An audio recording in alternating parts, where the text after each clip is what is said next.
Now, win number 3.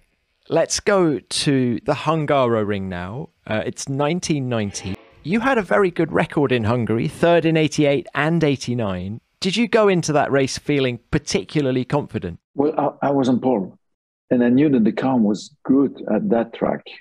Maybe not the best, and for sure not the best, but good for one qualifying lap. That was sure. Although I went very carefully into that qualifying lap, and I did not use the full potential of the tires. I lost a little bit of time to be able to manage the pole position. I was mentally very well prepared because I looked at the result of the year before and I could see that Mansell did the whole race without changing tires. And we had exactly the same tires in 1990 compared to 1989.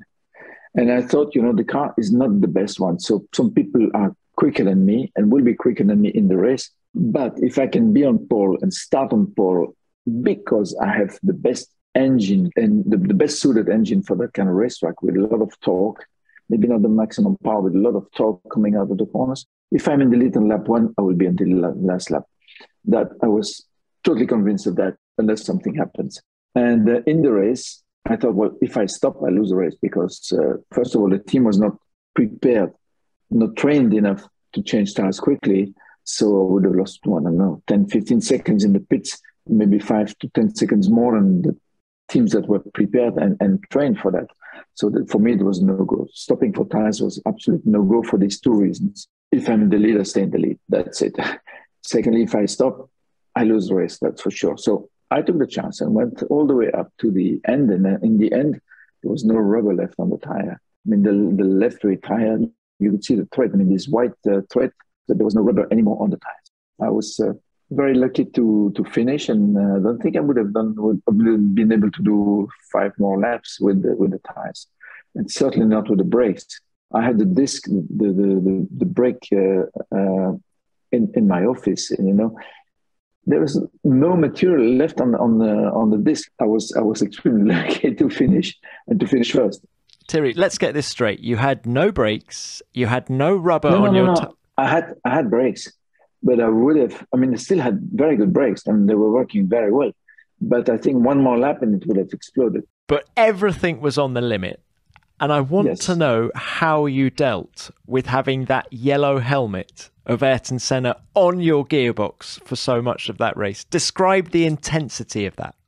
He was not there all the time. So when he was not there, I was able to slow down and to adapt the pace to the next one and not use 100% of the tires. That was my main concern, was the tires. So I was probably driving at the 90, 92% in order to conserve the tires, to keep them in good shape all the longest possible time. And the balance between going slow, not too fast, and keeping the pressure behind me made me as a winner. But I must say that a good part of it is the Renault engine, because I had more torque than Ayrton coming out of the slow corners. So there's no way he could have passed me in anywhere, unless I made a mistake, of course. Did he stick his nose down the inside at any point? Yes, a couple of times before the end of the race, in the last 2-3 years before the end, but I shut the door and I saw him coming, so on the side. And he did not insist too much. I think if he did not want to take any risks, knowing that I absolutely wanted this victory, and he wanted the points, and the points of a second place were good enough for him. So I had a challenge, a good challenge, but these circumstances played in my favor.